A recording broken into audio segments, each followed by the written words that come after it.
Assalamualaikum warahmatullahi wabarakatuh.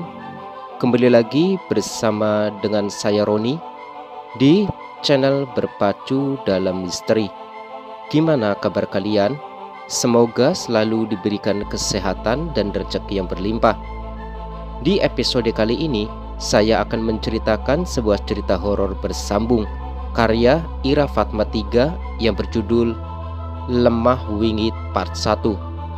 Sebelum masuk ke cerita, jangan lupa bantu channel ini ya dengan cara subscribe dan like, dan aktifkan lonceng notifikasinya agar kalian bisa mendapatkan cerita terbaru dari channel ini. Baiklah, nggak usah lama-lama lagi. Seperti apa ceritanya? Yuk, seperti biasa siapkan kopi, duduk senyaman mungkin, pejamkan mata, dengarkan dan simak baik-baik kisahnya.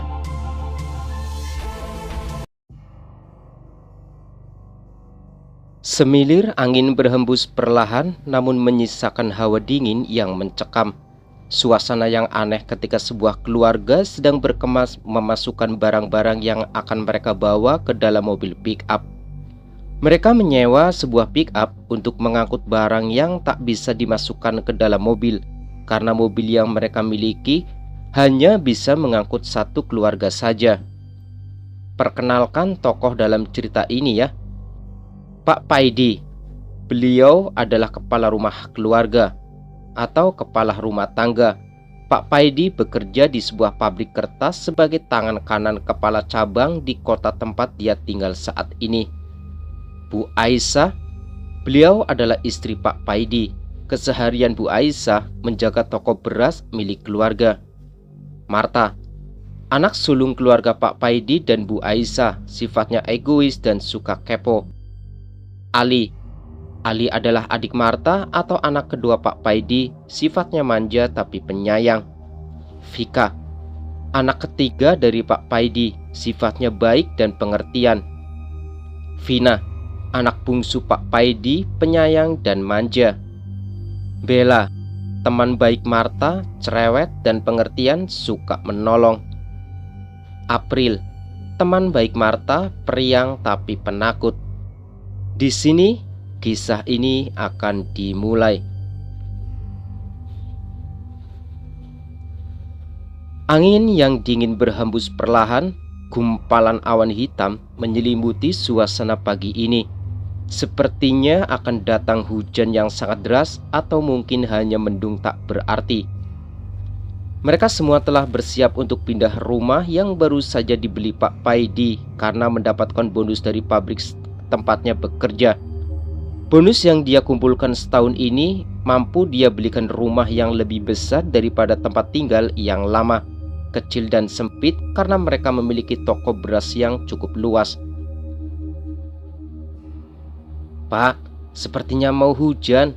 Kita tunggu hujan dulu sampai reda apa tetap berangkat? Tanya Ali pada Pak Paidi. Pick up-nya kan sudah berangkat. Nanti di sana siapa yang bukain gerbang kalau kita gak berangkat sekarang? Tenang, mendung bukan berarti hujan. Ayo semua cepat masuk, perintah Pak Paidi dan diangguki istri dan anaknya. Pak Paidi berada di kursi kemudi. Di sampingnya ada Bu Aisyah. Di kursi tengah ada Marta, Vika dan Vina. Sementara Ali tiduran di kursi paling belakang dengan membawa bantal. Memang sejauh perjalanan mereka belum menemukan tanda akan turun hujan. Namun mendung yang gelap tetap saja tidak urung menghilang. Entah ini pertanda buruk atau memang faktor cuaca.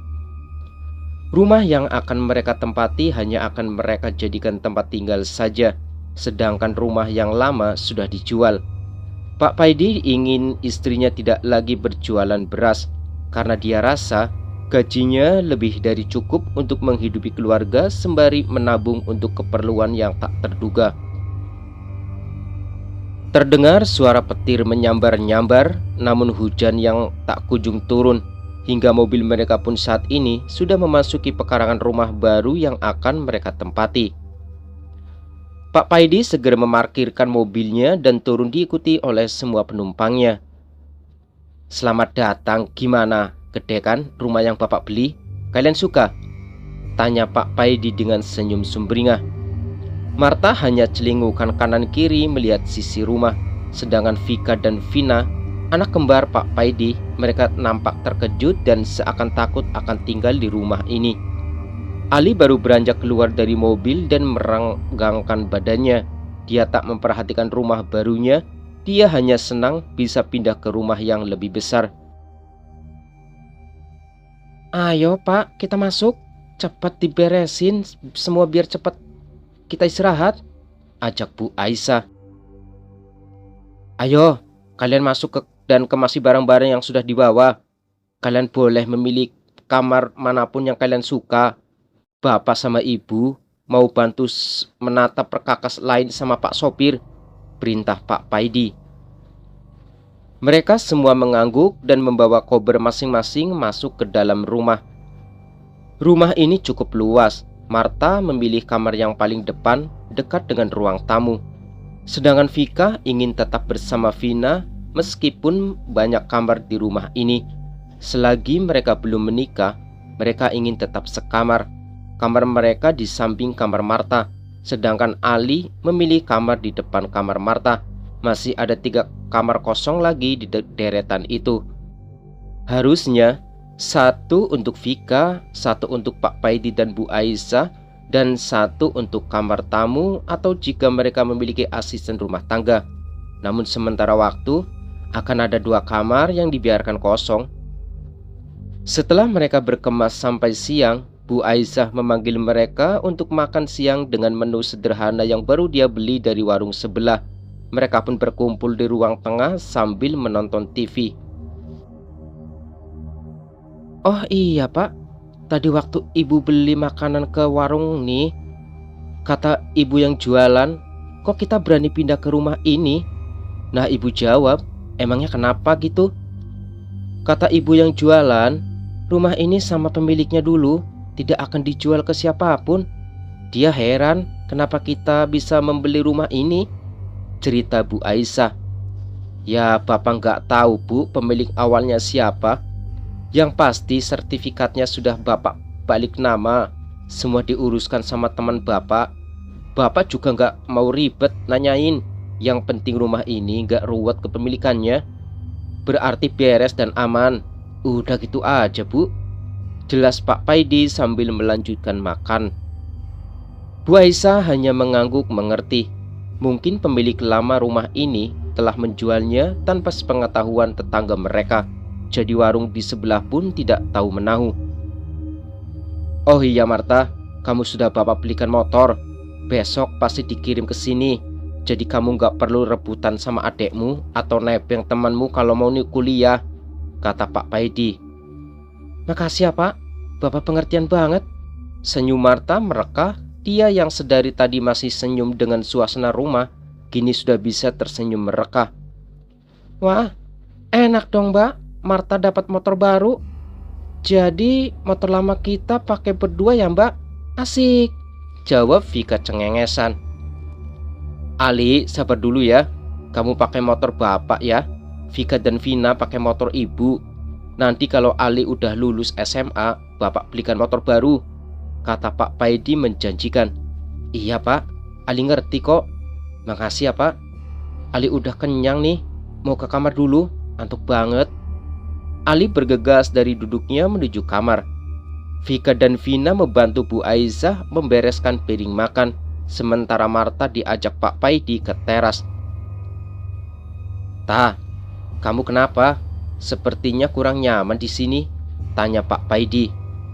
"Enggak Pak, mungkin belum terbiasa aja sih. Nanti juga terbiasa Pak," jelas Marta. "Ya sudah, Bapak juga mau kita dapat rumah yang lebih besar karena anak Bapak kan banyak. Kamu ngerti kan?" tanya Pak Paidi lagi. Marta mengangguk sambil memandangi tanaman dan rerumputan yang kering. Dia berniat membersihkan halaman dan menemani bunga supaya rumah ini menanami bunga supaya rumah ini lebih sejuk dan indah dipandang. Obrolan mereka berdua berakhir saat Pak Paidi menerima panggilan di HP-nya. Marta pun juga masuk ke dalam kamar untuk beristirahat, supaya sore nanti dia bisa membereskan halaman kering itu. Di sisi lain, Bu Aisyah sedang tidur di kamar setelah membereskan piring makanan, sementara Pak Paidi tertidur di depan TV. Bu Aisyah sedang bermimpi buruk. Dalam mimpinya, dia seakan dikejar sebuah bayangan hitam yang seakan ingin mencengkeramnya. Bayangan itu terus saja mengejar dan suara tawa yang menggema. Sosok itu tak berwujud, hanya berupa bayangan saja. Seketika Bu Aisyah bangun dalam keadaan ngos-ngosan dan jantungnya berdegup kencang.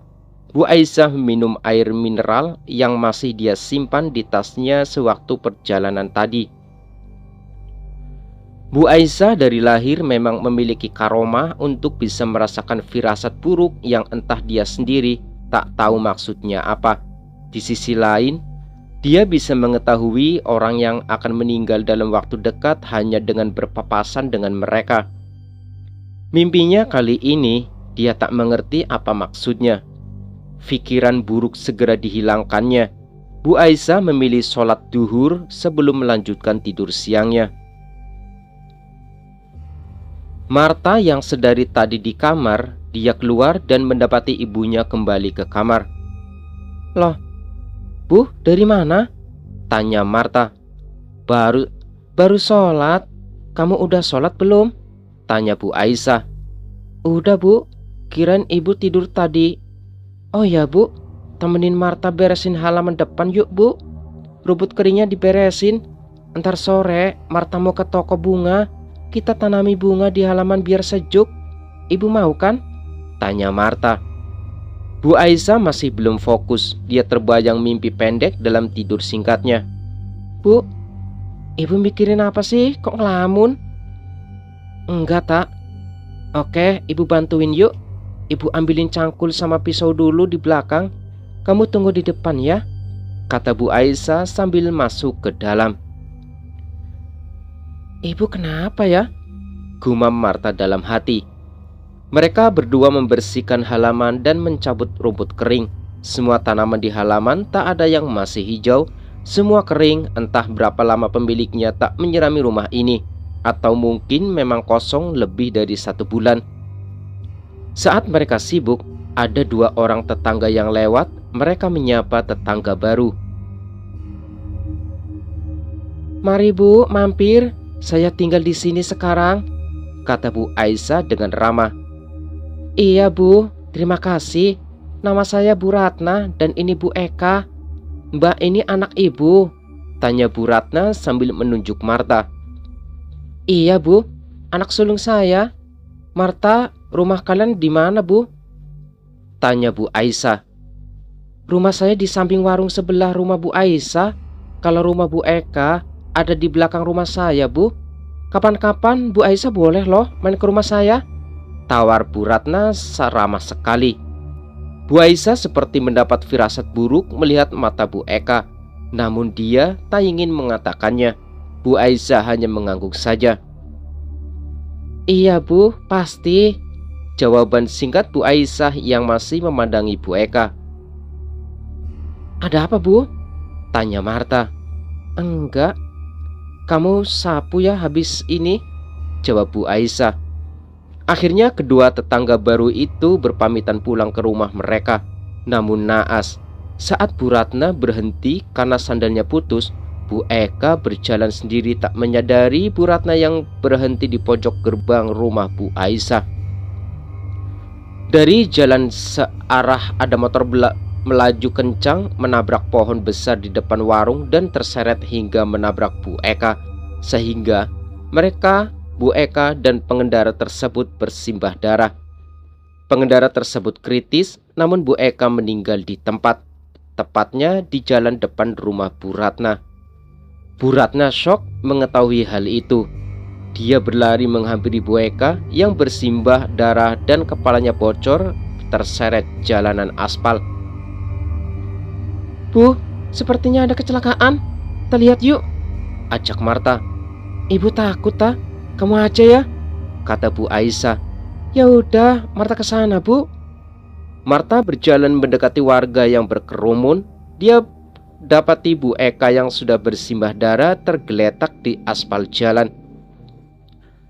Kemudian warga menutupinya dengan dahan pohon pisang. Bu Ratna menangis sok tak percaya.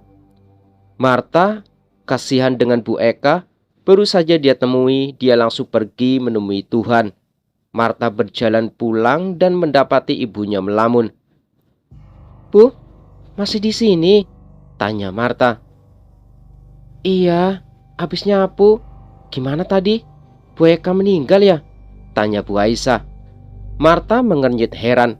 Kenapa setiap ada yang meninggal seakan ibunya tahu, namun tak memberi penjelasan yang logis. Hanya alasan jika kebetulan saja berkata demikian. "Iya Bu, itu ibu udah tahu kan?" tanya Marta. "Ah, enggak. Ibu cuma dengar kayaknya keras banget gitu motor jatuh," jawab Bu Aisyah. "Ya, kenapa ibu tahu Bu Eka yang meninggal? Kan mereka tadi jalan kaki dan yang kecelakaan bawa motor itu laki-laki, Bu," jelas Marta. "Ah, sudahlah. Ibu mau masuk dulu. Kamu bakar sampah sore aja ya. Jangan sekarang. Gak enak sama tetangga karena baru ada kecelakaan di samping," pinta Bu Aisyah. Marta menganggukkan kepala. Dia pun ikut masuk ke dalam.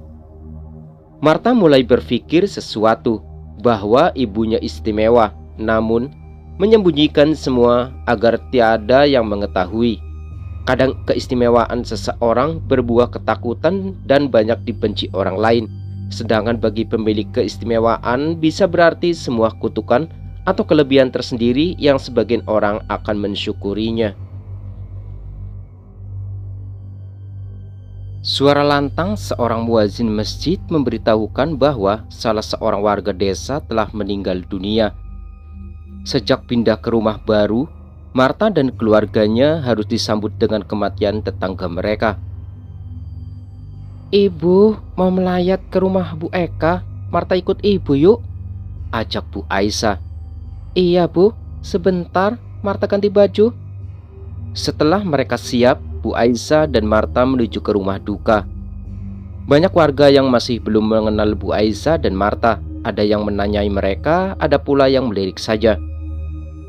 "Kami turut berduka cita ya Pak," ucap Bu Aisyah kepada seorang lelaki yang sepertinya suami Bu Eka. "Terima kasih Bu. Anda siapa?" tanyanya. "Saya Bu Aisyah, ini anak saya Marta. Saya baru pindah ke rumah sebelah warung Pak," jelas Bu Aisyah. "Iya Bu, saya suami Ibu Eka. Nama saya Pak Jono. Saya tinggal sebentar ya Bu." Pamit Pak Joko keluar menyelami tetangga lain yang melayat. Bu Aisyah tak ingin berlama-lama di sana. Ia mengajak Marta untuk segera pulang ke rumah. Setelah berjalan kaki sekitar 300 meter, sampailah Bu Aisyah dan Marta di gerbang rumah. Suasana rumah baru mereka terlihat sunyi menjelang maghrib begini. Meskipun memang baru ditempati, Bu Aisyah berencana menambah lampu di depan rumah supaya lebih terang dan dia akan membantu Marta menanam bunga di halaman besok pagi. "Loh Bu, itu Bapak duduk di depan. Tumben, Bapak di depan padahal mau maghrib." "Ya udah, Marta aja yang tutup pagarnya. Ibu masuk dulu Ki," ucap Marta. "Gimana mau masuk? Ini baju ibu tersangkut tah?" Bu Aisyah tertawa kecil. Lalu mereka berdua berjalan menuju pintu. Pak Paidi yang tadi di teras seakan sudah tak ada. Mungkin sudah ke dalam. Pak Paidi ternyata di dapur sedang membuat kopi. "Maaf ya Pak, Ibu lama. Bapak ngapain?" tanya Bu Aisyah. "Mau buat kopi Bu," jawab Pak Paidi. "Bukannya Bapak di teras barusan udah minum kopi?" tanya Bu Aisyah. "Kapan? Bapak dari tadi di dapur kok. Belum ke depan sama sekali. Mungkin itu si Ali," jawab Pak Paidi. Ali kemudian ke dapur dengan muka kusut. "Ali, kucelamat kamu?" tanya Marta. "Ketiduran tadi siang Mbak. Ali gak usah mandilah. Udah mau maghrib, pasti dingin banget," jawab Ali. Bu Aisyah dan Marta seakan kaget dengan jawaban Ali. Hanya Pak Paidi yang masih terlihat biasa saja sambil menuangkan air dari teko. Ali memandangi Marta dan ibunya bergantian seakan menangkal hal aneh, namun dia biarkan begitu saja karena mereka sama-sama diam. "Bu, tolong, Bapak, cepet!" Teriakan itu berasal dari kamar Vika dan Vina. Mereka semua berlari ke kamar Vika. "Kenapa teriak-teriak?" tanya Pak Paidi. "Pak, Vika tiba-tiba ada di atas lemari. Dia nggak bisa turun. Padahal tadi tidur sama aku di kasur," kata Vina. "Mana mungkin, ngigau ya kamu, Vi?" tanya Marta. Namun Vika hanya diam tanpa ekspresi. Wajahnya datar dan pucat. Dia hanya memandangi tembok yang tegak lurus dengannya. Segera Ali mengambil tangga dan membantu Vika turun dari atas almari. "Vik, kamu kenapa diam aja?" tanya Bu Aisyah gelisah. Vika masih mematung. "Vina ambilin minum dulu ya." Kemudian Vina ke dapur mengambil air putih. Karena kondisi Vika seperti shock, mereka meninggalkan Vika sendirian di kamar untuk sholat maghrib dulu. Setelah selesai sholat maghrib, Vina menghampiri Vika di kamar. Vika sudah tidur pulas. Vina merasa ada hal aneh yang dialami saudaranya itu. Padahal esok mereka harus ke sekolah, namun sepertinya Vika harus absen dulu. Vina mencoba membangunkan Vika untuk makan malam, namun Vika tak menyahut ajakan Vina. Kemudian Vina menuju dapur untuk makan dengan orang tua dan kakaknya. "Vika masih tidur, Bu. Kasian. Kayaknya dia shock banget," kata Vina. "Ya sudah, nanti bawakan roti sama susu ke kamar ya. Kalau dia lapar bisa langsung dimakan, gak harus ke dapur. Yuk, yang lain makan dulu," ajak Bu Aisyah. Marta masih memainkan HP-nya dengan menghubungi temannya Bella jika dia akan menjemputnya besok saat kuliah sore karena dia baru diberikan motor bapaknya. Tentu Bella senang dan minta ditraktir bakso sekalian selamatan motor. Bicara soal selamatan, Marta baru ingat jika keluarganya belum melakukan selamatan saat pindah ke rumah ini tadi pagi. Harusnya malam ini mereka adakan pengajian. "Bu, Pak, kita belum selamatan ngundang tetangga kan saat pindah rumah? Rencana Bapak sama Ibu kapan?" tanya Marta memecah keheningan makan malam. "Sudah tak, Bapak sudah selamatan sebelum ajak kalian pindahan. Tenang aja," jawab Pak Paidi. Sebenarnya Bu Aisyah dan yang lain tak ada yang mengetahui selamatan rumah. Namun jika Pak Paidi sudah melaksanakannya, ya sudah, mereka yakin pada bapaknya. Akhirnya makan malam selesai. Vina bergegas ke kamar membawa sebungkus roti dan susu kotak rasa coklat. Namun sampai di kamar, dia tak menemukan Vika. Padahal pintu depan terkunci. Lalu kemana saudaranya pergi? "Pak, Bu, Vika nggak di kamar. Kemana ya? Kayaknya tadi tidur di kasur waktu aku tinggal ke dapur," kata Vina. "Yakin kamu, Vin?" tanya Marta. "Iya, Mbak. Dia aja susah bangun, nyenyak banget," jawab Vina sekenanya. Bu Aisyah hanya diam dan terlihat gelisah. "Sudahlah, nanti juga kembali ke kamar. Mungkin dia buang air atau sholat," kata Pak Paidi menengahi. "Iya, Pak. Vina tunggu di kamar aja deh." Vina melangkah ke kamar dan membiarkan pintunya terbuka. Ali dan Marta menuju teras rumah untuk mencari angin segar malam hari. "Mbak, kalau Vika tidurnya dipindahin sama setan, Mbak percaya nggak?" tanya Ali. "Ya, percaya nggak percaya sih. Tapi kan rumah ini udah diselamatin sama Bapak, didoakan. Jadi mana mungkin ada setan?" tanya Marta. "Mana tahu, Mbak. Nah, si Vika gimana bisa di atas lemari kalau di kamar aja nggak ada tangga? Kan aneh, Mbak." "Udah, jangan dibahas terus.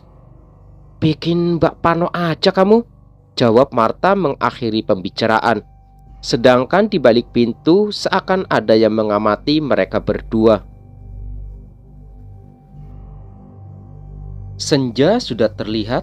Vina bangun dari tidurnya dan meregangkan badan sambil memicingkan mata mencari saudaranya. Ternyata Vika tak ada di kamar. Vina cemas dan mencari saudaranya di seluruh rumah. Dia berjalan dan menemukan Vika tertidur pulas di atas keset dapur. Mungkin dia ketiduran setelah makan malam yang tak ada satupun menyadarinya. "Vik, bangun dong. Ngapain tidur di dapur? Kelaparan ya?" tanya Vina sambil menggoyangkan tubuh Vika yang terlihat lesu. Iya, aku bangun," ucap Vika. "Loh, ngapain aku di lantai?" tanya Vika heran. "Kamu gak sadar? Ngigau kali. Bisa tidur di sini. Ya udah yuk mandi. Kita harus sekolah," ajak Vina. "Ngigau gimana sih? Kayaknya kemarin aku kecapean dan tidur siang deh. Masa bisa sampai pagi dan melek di dapur sih?" gerutu Vika. Vina sudah masuk duluan ke kamar mandi. Sedangkan Vika kelaparan. Dia berniat ke kamar dulu mencarger HP-nya sebelum mengambil sarapan. Dilihatnya sebungkus roti dan susu kotak di meja. Langsung dilahap saja. Dia sudah sangat lapar. Tentu sangat lama dia tidur dari siang hingga pagi. Kejadian buruk yang menimpanya pun tak dia ingat. Bahkan dia lupakan ketika bangun sudah berada di dapur. Mereka semua berangkat sekolah. Pak Paidi pergi bekerja ke pabrik, sedangkan Bu Aisyah dan Marta menanam bunga di halaman rumah karena Marta kuliah di sore hari. "Bu, Vika kok bisa bangun di dapur ya?" tanya Marta. "Udahlah Ta, mungkin dia ngigau lapar. Belum sampai makan udah ngantuk lagi jadi tidur di lantai," jawab Bu Aisyah. "Kan dibawain roti sama Vina," tanya Marta lagi. "Vika nggak lihat mungkin. Ta, udah yuk cepetan ditanam mumpung masih pagi," ajak Bu Aisyah. Kemudian mereka menyirami satu persatu bunga yang baru mereka tanam dan menatap pot bunga berjejer di dekat teras. "Ta, ikut ibu ke warung sebelah yuk," ajak Bu Aisyah. "Mau beli apa, Bu?" "Beli gorengan aja ya. Ya sebenarnya sekalian biar akrab gitu loh sama tetangga," jelas Bu Aisyah. Kemudian Marta mengangguk. Setelah sampai di warung, "Ibu Aisyah ya? Silakan Bu, mau beli apa?" tanya Bu Asma. "Pisang goreng 5.000 ya Bu, sama kue brownie 10 biji," jawab Bu Aisyah. "Wah, banyak sekali Bu, sebentar ya." Bu Asma membungkus pesanan Bu Aisyah. Setelah membayar dan hendak pergi, Bu Aisyah bertanya sesuatu kepada Bu Asma. "Bu, maaf, rumah yang saya tempati kosong berapa lama ya?" tanya Bu Aisyah. "Saya kurang memperhatikan Bu, tapi hampir setiap minggu ada yang kesini membersihkan rumah dan sesekali ada yang menempati di malam hari. Ada apa ya Bu?" jawab Bu Asma dan berjalan lebih dekat kepada Bu Aisyah. Bu Aisyah hanya tersenyum dan menggelengkan saja. "Setahu saya, rumah ini mau dijadikan toko besar dulu. Tapi sekarang kok dijual dan keluarga Bu Aisyah ternyata yang menempati," jawab Bu Asma lagi. Bu Aisyah hanya mendengarkan. Marta yang di samping ibunya memperhatikan setiap jawaban penjual di warung itu. Rasanya seperti ada yang ditutupi. Jika ada yang setiap minggu membersihkan rumah, kenapa tanaman di halaman rumahnya mengering dan keadaan rumah pengap sekali, seperti sudah lebih dari 2 tahun ditinggalkan? Lalu Marta dengan segera mengajak ibunya kembali ke rumah. Sesampainya mereka di rumah, Marta menuju ke kamar yang masih kosong. Ya, memang ada 2 kamar yang masih kosong di rumah ini. Marta berencana akan mengajak Bella bersama April menginap di sini. Namun gagang pintu kamar sudah sekali dibuka. Sepertinya memang terkunci. Sedangkan kamar kosong yang satunya sudah disulap menjadi ruang sholat. Bu, kok dikunci sih pintunya? Ntar kalau Marta ajak Bella sama April nginep ke sini, mau tidur di mana mereka? Ucap Marta kesal. Bapakmu yang ngunci pintu itu. Katanya kamar ini untuk menyimpan semua berkas pabrik yang sengaja dititipkan sama bapak. Kalau temenmu nginep di sini, ya nanti kamu pakai kasur lantai aja lah, tak? Bu Aisyah menjelaskan. Marta terlihat kesal, padahal dia ingin memakai kamar ini untuk temannya menginap, tapi bapaknya terlanjur memakainya dulu. Marta pun kembali ke kamar, sedangkan Bu Aisyah ke dapur memindahkan gorengan dan kue brownies di piring saji.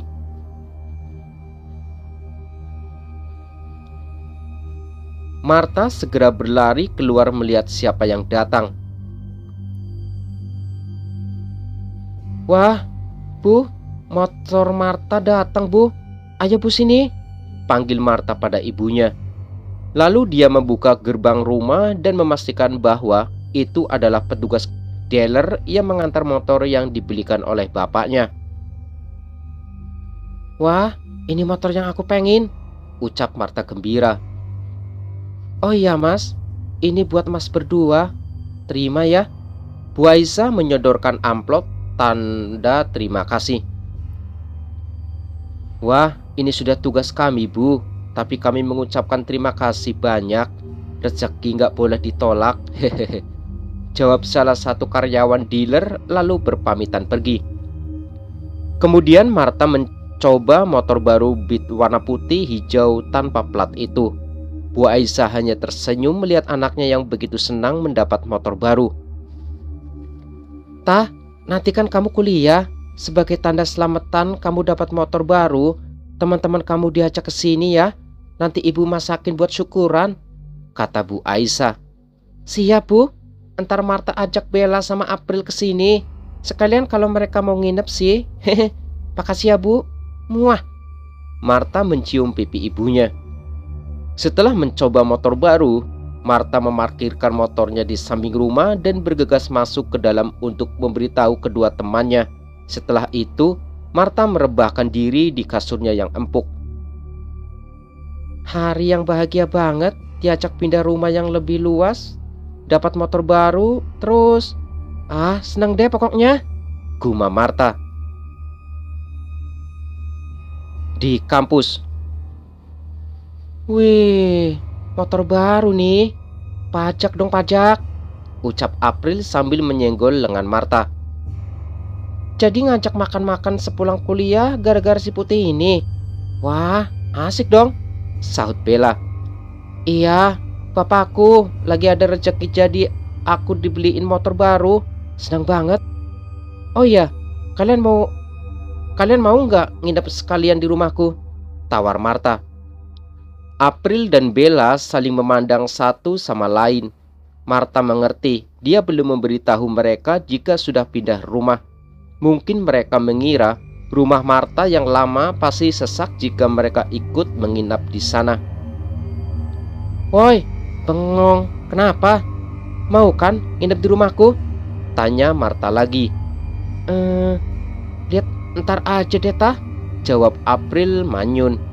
Kemudian mereka berjalan ke ruangan untuk mengikuti kelas karena dosen sudah datang.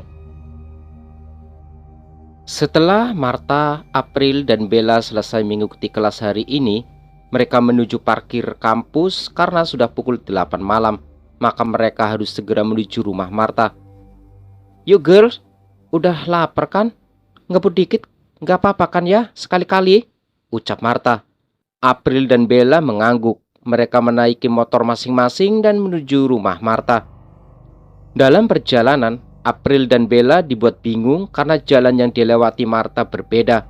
Namun mereka tak ingin menanyakan itu. Mungkin saja acara makan-makan berpindah ke kafe atau warung lesehan favorit Marta. Nah, sampai juga. Parkir di sana aja ya. Ini rumahku, ucap Marta sambil menunjuk samping rumah. Loh, sejak kapan pindah ta? Tanya Bella.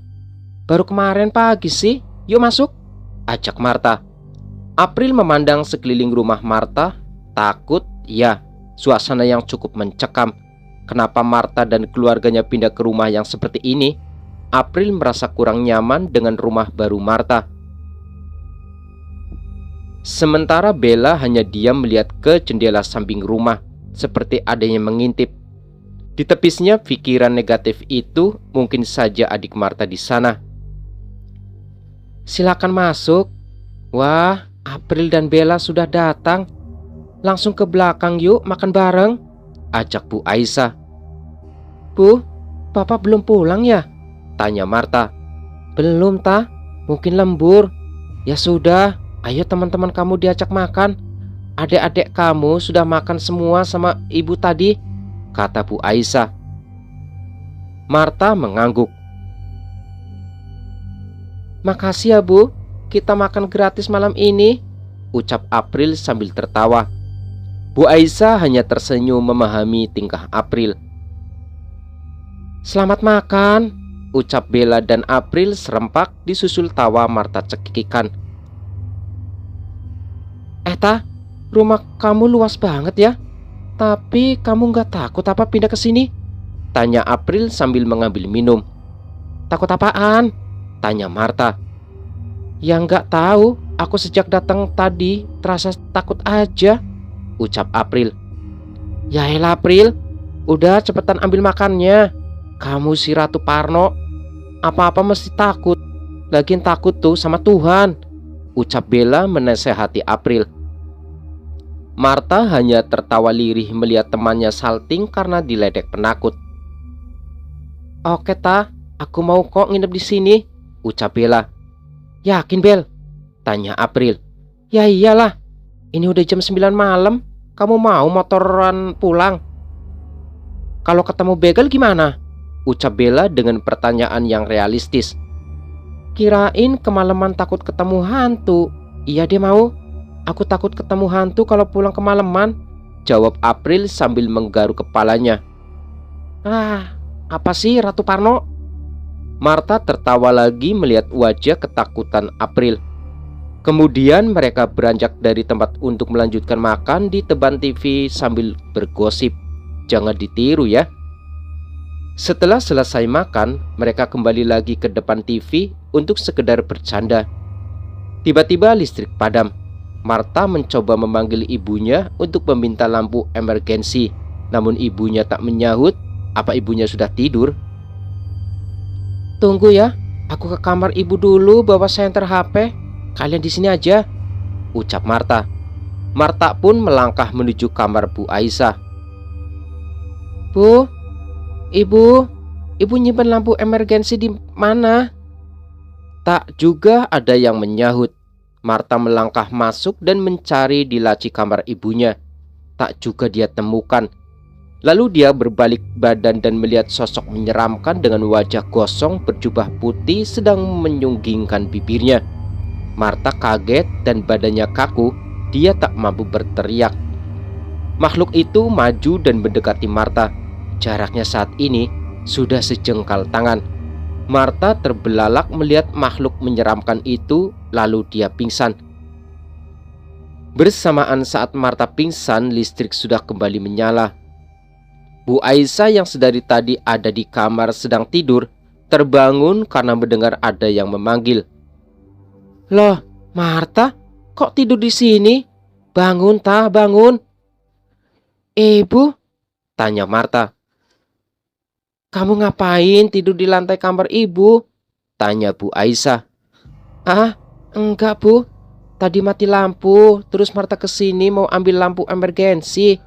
Tapi kayaknya karena gelap jadi kejedot tembok deh. Martha ke belakang dulu Bu, ucap Martha sambil beranjak pergi. Bu Aisyah hanya menggelengkan kepala saja dan kembali tidur. Martha masih memikirkan kejadian tadi. Apakah itu hanya halusinasinya saja? Tentu tak mungkin ada hantu di sini. Dia yakin rumah yang sudah didoakan tak akan dihuni hantu. Entah apa yang membuat Martha menjadi sedikit takut. Dia memikirkan kata-kata April. Kemudian berniat melupakannya dan kembali berjalan menghampiri teman-temannya dan mengajak mereka tidur di kamar Martha. April merasa gerah, padahal Martha dan Bella memakai selimut karena kedinginan. April heran dengan kedua temannya. Gerah begini malah bersembunyi di balik selimut. April pun membangunkan Bella. "Bel, temenin ke WC dong, kebelet nih," ucap April. "Ya elah, ngantuk. Sendiri aja lah, sudah sono," jawab Bella malas. "Bel, ayolah, tadi kebanyakan sambal mules nih, please," April memohon lagi. "Dasarnya April, suka makan sambal tapi nyusahin. Yaudah yuk, jangan lama-lama," jawab Bella kesal. Mereka pun melangkah menuju WC. April celingukan karena takut. "Bel, mau nggak nemeninya di dalam aja?" tanya April konyol. "Nih anak pengen aku pingsan kali ya nyium bau tai. Ya elah, buruan dong April, aku tuh ngantuk banget," pinta Bella yang menahan kesal. Ya udah, jangan ditinggal. Awas kalau diam-diam balik ke kamar," ancam April sewot. Di dalam WC, April merasa gelisah. Pintu WC terus saja digedor sama Bella, sehingga dia harus buru-buru menyelesaikan panggilan malam ini. "Sabar kali, Bel. Bella, woi. Bella aja sampai ketiduran di lantai, terus yang dari tadi gedor-gedor siapa?" gumam April. April yang panik terus saja mengguncang tubuh Bella kuat supaya dia lekas bangun dan pindah ke kamar Martha.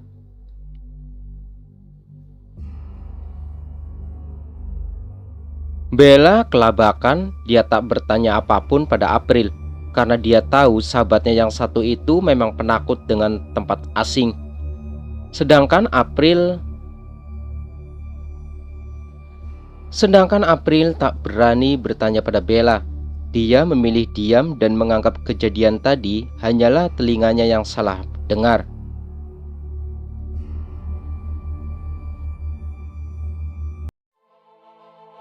Oke teman-teman, ceritanya bersambung dulu ya. Kita lanjutkan cerita ini di part selanjutnya. Jangan lupa bantu channel ini dengan cara subscribe dan like, dan aktifkan lonceng notifikasinya agar kalian selalu mendapatkan cerita terbaru dari channel ini. Terima kasih sudah mendengarkan dan menyimak videonya. Selamat malam, selamat beristirahat. Saya Roni undur diri. Wassalamualaikum warahmatullahi wabarakatuh.